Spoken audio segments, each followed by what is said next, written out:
એક સેકન્ડ પછીનો પણ આ જગતની અંદર નિર્ધાર નથી. એટલે ભગવાન કૃષ્ણ સંબંધો પ્રત્યે પરમાત્મા બહુ જ સ્પષ્ટ છે. ભગવાન એમ કહે છે કે તમામ સંબંધોથી તમે પર થઈ જાઓ તો જ જગતમાં તમે સુખિયા થશો, બાકી સુખી નહીં થવાય. કેટલા તાણાવાણાથી જીવ ગૂંચવાયેલો છે. કોઈને ગમતો નથી સંબંધ. ઘણા લોકો તો પ્રાણે ખેંચે રાખે છે. તમે મોડા પડ્યા હો ને બરાબર ટ્રેન પકડવાની હોય ને હડફડ નીકળ્યા હો ને એમાં બરાબર સસરો આવ્યા સામે તો કેવો લાગે? આંખમાં કણાની જેમ ખૂચે ને. એક તો લેટ થયું છે, ટ્રેન પકડવાની ઉતાવળ છે.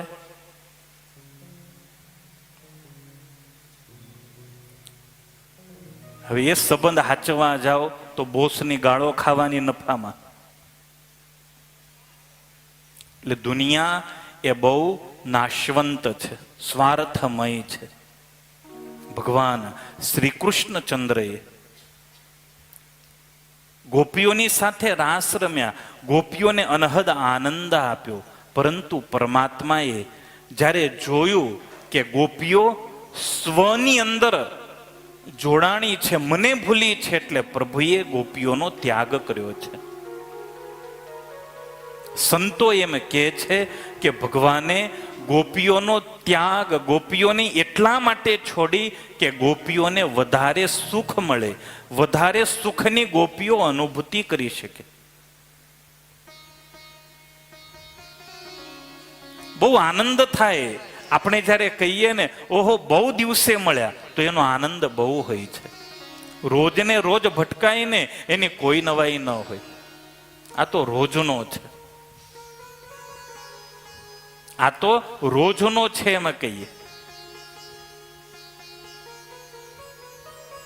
પરમાત્માએ આનંદ વધારવા માટે, ગોપીઓનું સુખ વધારવા માટે ગોપીઓને વિયોગ આપ્યો છે, કારણ સંયોગ થયેલો. ભગવાનને આનંદ લેવો છે, પણ આનંદ માણનારા જો વધારે હોય ને તો આનંદની મજા કંઈક ઓર હોય છે. ગમે એ વસ્તુ ભાવતી હોય અને એકલા ઓરડામાં બેસી રૂમમાં બેસી એકલા ખાવો ને મજા તો આવશે, પણ આનંદ નહીં આવે. અને 15 જણા ભેગા થઈને ખાય તો કેવા લેરથી ખાય, એકબીજા આગળ પોતાના આનંદની વાત કરે. મરચું ઓછું હતું ને મીઠું વધારે હતું ને એનું પોસ્ટમોર્ટમ કરે. પણ એકલાએ ખાધી હોય એટલે ન તો ક્યાંય બોલાય કે ન એની પ્રશંસા થાય, ઘણી બધી તકલીફો થાય. એટલે એકલ પેટા ન થવું, એકલ ઘુરા ન થવું. ખાવું તો તમામને વહેંચીને ખાવું. ભગવાન કૃષ્ણ આનંદ વેચવા માંગે છે અને આનંદ વેચવા માટે થઈ અને પરમાત્મા અદ્રશ્ય થયા છે. એક ભક્તને રોજ ભગવાન દેખાતા, 24 કલાક ભગવાનની મૂર્તિ દેખાતી. એક દિવસ એણે ભગવાનને એમ કહ્યું કે મહારાજ શું રોજને રોજ જલેબી ખાવીને હાટા ખાવા, રસગુલ્લા ખાવા, રોજને રોજ મજા નથી આવતી? ભગવાન કે વાંધો નહીં, મને એવું લાગે છે તું ધરાઈ ગયો છે મારાથી. પરમાત્મા અદ્રશ્ય થઈ ગયા. જેવા ભગવાન અદ્રશ્ય થયા એવો જ એને વિયોગ થયો. વિયોગ થયો એટલે રડવા લાગ્યો, માથા પછાડવા લાગ્યો. 2-3 દિવસ સુધી ભગવાન ન દેખાયા એટલે ભક્ત રડી રડીને અડધો થયો. ચોથા દિવસે ભગવાન પ્રગટ થયા અને જેવા ભગવાન પ્રગટ થયા એવો જ ભક્ત નાચવા લાગ્યો. ક્યારે મળ્યો આનંદ? જ્યારે એને વિરહની વેદના થઈ, જ્યારે એને જુદાઈના દુઃખની અનુભૂતિ થઈ. આપણે પેપરોમાં વાંચીએ છીએ લોકો ઝઘડે છે, પછી છૂટા પડે છે, એકબીજાના ઘરે જાય છે, છૂટાછેડા સુધી વાતો પહોંચે છે.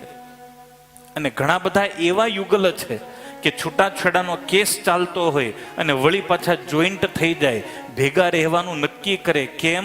તો કે અલગ રહ્યા ને એટલે એકબીજાનો મહિમા સમજાણો. અલગ રહ્યા એટલે એકબીજાની ખામીઓ સમજાણી, એકબીજાની મહત્તા સમજાણી. જોડે ને જોડે હોય તો ખામીઓ જ દેખાયા કરે, એની મહત્તા નહીં દેખાય.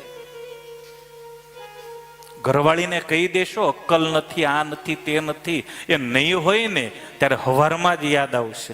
ગરમા ગરમ ચા નહીં મળે, ભાખરી નહીં મળે, ડબ્બો તૈયાર નહીં થયો હોય, કંઈક હોટલના વડા ખાઈને રહેવું પડશે, ત્યારે એની મહત્તા સમજાય. પછી ફોન કરે, હવે પતી ગયો ને તારી માને સારું હોય તો આવતી રહેજે. એટલે હજુ તો 2 દિવસ થયા, પણ વિયોગ છે તો જ સંયોગનું સુખ છે, તો જ સંયોગનું સુખ છે. પરમાત્મા અદ્રશ્ય થયા. પ્રસાદાય પ્રશમાય, ગોપીઓના મદને પ્રશમન કરવા માટે, કહેતા નાશ કરવા માટે, અને પ્રસાદાય એટલે કે રાસેશ્વરી રાધાને પ્રસન્ન કરવા માટે પરમાત્મા અદ્રશ્ય થયા છે. અહીંયા 29મો અધ્યાય પૂર્ણ થયો, 30મા અધ્યાયનો પ્રારંભ થયો. અંતરહિતે ભગવતી સહસૈવ વ્રજાંગના અતપ્યસ્તમ અચક્ષાણા કરિણ્યઃ ઇવ યુથપઃ. હે પરીક્ષિત, ભગવાન જ્યારે એકાએક અદ્રશ્ય થયા છે ત્યારે ભગવાનને ન જોઈ અને વ્રજનારીઓની એવી દશા થઈ જેમ યુથપતિ ગજરાજ વિના હાથણીઓ ઝૂરે ને એ રીતે ગોપીઓ ઝૂરવા લાગી, રડવા લાગી છે. ભગવાનને ન જોયા ગોપીઓ એકદમ આંચકો ખાઈ ગઈ. જેને ઘમંડ હતું, અમારી આગળ પાછળ ફરે, અમે કહીએ એમ કરે, એ અચાનક જતા રહ્યા. એને કહેવાય ન રહ્યા હું જઉં છું. ઘણી વખત શાન ઠેકાણે લાવવા માટે ભગવાન આપણી સાથે ક્રૂરતાનો વ્યવહાર કરે છે. અને ગોપીઓ કૃષ્ણ વિયોગમાં પાગલ બની છે. અંતર વિરહના અગ્નિથી બળવા લાગ્યું છે. ઘણી ગોપીઓ જમીન ઉપર ઢળી પડી છે, જોર જોરથી નિસાસા નાખવા લાગી છે. मैं बिरहिणी बैठी जागो जगत सब सो वेरियाली. मैं बिरहिणी बैठी जागो जगत सब सो वेरी आली. मैं बिरहिणी बैठी जागो जगत सब सो वेरी आली. मैं बिरहिणी बैठी जागो जगत सब सो वेरी आली. मैं बिरहिणी. પ્રભુનો જ્યારે વિયોગ થાય છે ને ત્યારે અંતર કકળી ઉઠે છે. ભક્તનું હૃદય ભગવાનને ન જુએ, પ્રભુથી દૂર ખસે એટલે એના અંતરમાં બળતરા થાય છે. ચકોરી ચંદ્રને નથી જોતી તો એના શરીરમાં દાહ થાય, બળતરા થાય. પ્રેમ સખી પ્રેમાનંદ મહારાજને ન જુએ ને એના રૂવાડે રૂવાડે લોહીના ટશિયા ફૂટતા. સચ્ચિદાનંદ સ્વામીને મહારાજનો વિયોગ થતો તો એના જેટલા રૂવાડા એ તમામ રૂવાડાઓમાંથી લોહીના ટીપાઓ નીકળતા. પ્રાણ સ્નેહી ઘરુ આવો પિયરા પ્રાણ સ્નેહી ઘરું આવો અબ પિયરા, હિયરા ધીર ધરત નહીં મેરા, પ્રાણ સ્નેહી.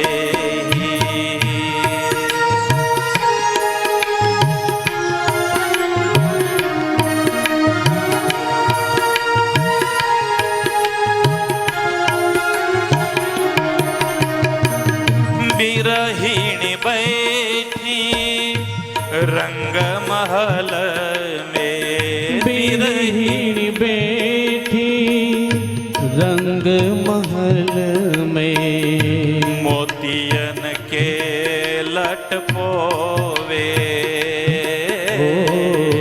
मोतियन के लट पोवे.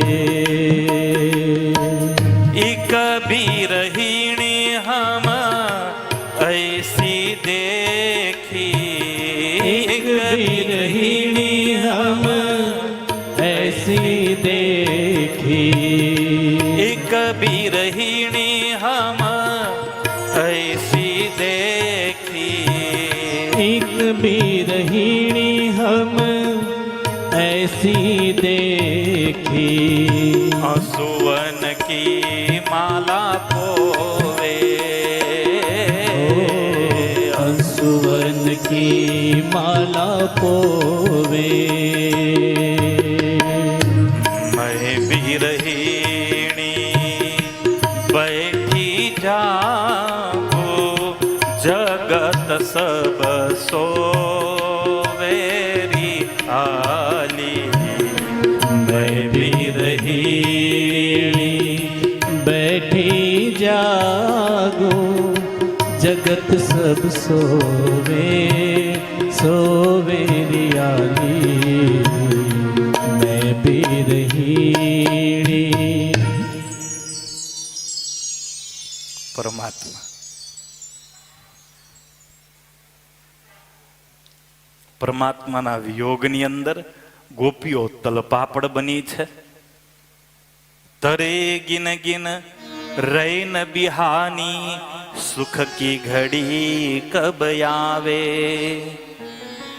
મીરા કે પ્રભુ ગિરિધર નાગર, જબ મોહી દરસ દિખાવે. હવે ત્યારે જ સુખ થાય જ્યારે શ્યામ સુંદર આ આંખોની સામે પ્રગટ થાય. ગત્યાનુરાગ સ્મિત વિભ્રમેક્ષિત, મનોરમાલાપ વિહાર વિભ્રમય. આક્ષિપ્ત ચિત્તા પ્રમદારમાપતે, તાસ્તા વિચેષ્ટા જગૃહુસ્તદાત્મિકા.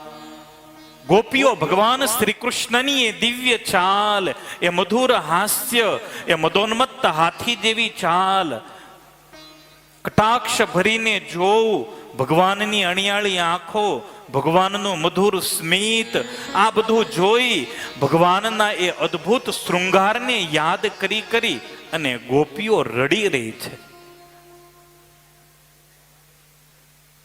પ્રભુએ ગોપીઓનું ચિત્ત ચોરી લીધું છે.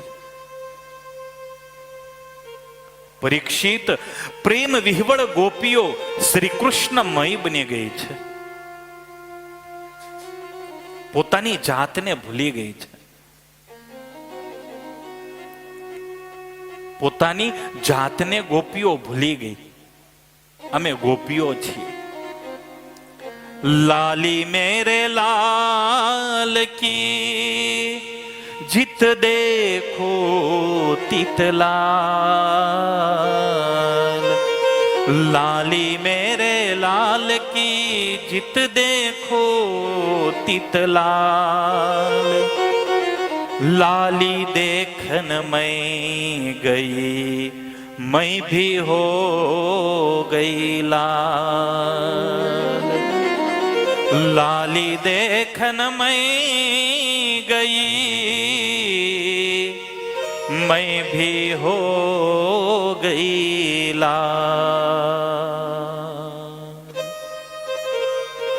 કૃષ્ણના એક એક હાવભાવનું સ્મરણ કરી અને ગોપીઓ આ ભક્તિનું છેલ્લું પગથિયું, જ્યાં ભક્ત પોતાને ભૂલે અને ભગવાનમય બની જાય, આ ભક્તિનું છેલ્લું પગથિયું છે. સ્વનું વિસ્મરણ થાય, હું અને મારો ભગવાન બંને એક જ છે એવી ભાવના હૃદયમાં થાય. હું અને મારો ભગવાન બંને એક જ છે એવી ભાવના હૃદયમાં થાય. આ ભક્તિનું છેલ્લું પગથિયું છે.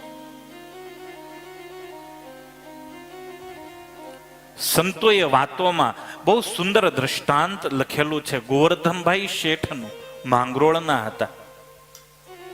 મહારાજની સાથે એકાત્મ ભાવ હતો. એકાત્મ ભાવ કેવો? મહારાજને બગાસું આવે તો એને બગાસું આવે, મહારાજને ઊંઘ આવે તો એને ઊંઘ આવે, મહારાજને ભૂખ લાગે એને ભૂખ લાગે.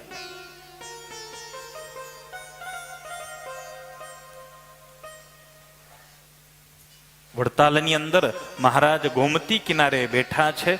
મહારાજ ઉપદેશ આપી રહ્યા છે, ભક્તો અમને ગમતા થવું હોય તો પોતાની જાતને ભૂલવી પડશે, સ્વને વિસરવું પડશે. જ્યાં સુધી સ્વને નહીં વિસરીએ, જ્યાં સુધી હું પદ નહીં જાય, ત્યાં સુધી ભગવાન છેટો છે. ભગવાનને વાલા થવું છે તો સ્વને ભૂલો, હું પદને ભૂલો, હું આ શબ્દને કાઢો.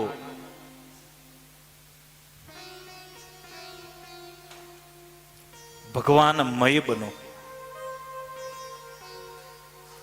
એટલામાં સુરતનો સંઘ આવ્યો, એને બરફી મહારાજને ભેટ મૂકી છે.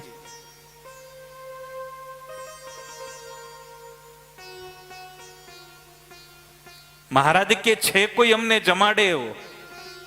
ત્યાં તો સુરા ખાચર ઉભા થયા, બ્રહ્માનંદ સ્વામી ઉભા થયા, લાવો મહારાજ જમાડીએ.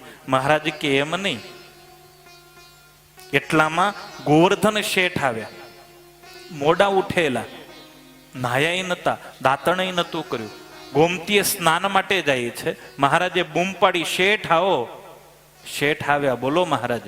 શેઠ આ બરફી અમને જમાડશો? શેઠ કે વાંધો નહીં.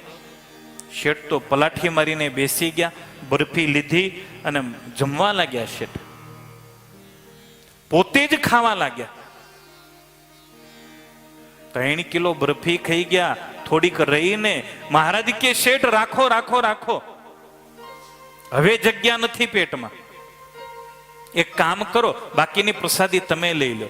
અરે મહારાજ હજુ તો નાહ્યો નથી, દાંતણ બાકી છે, બસ દાંતણ કરી, પૂજાપાઠ કરી, સ્નાન કરી અને પછી પ્રસાદી લઈશ. સુરો ખાચર કે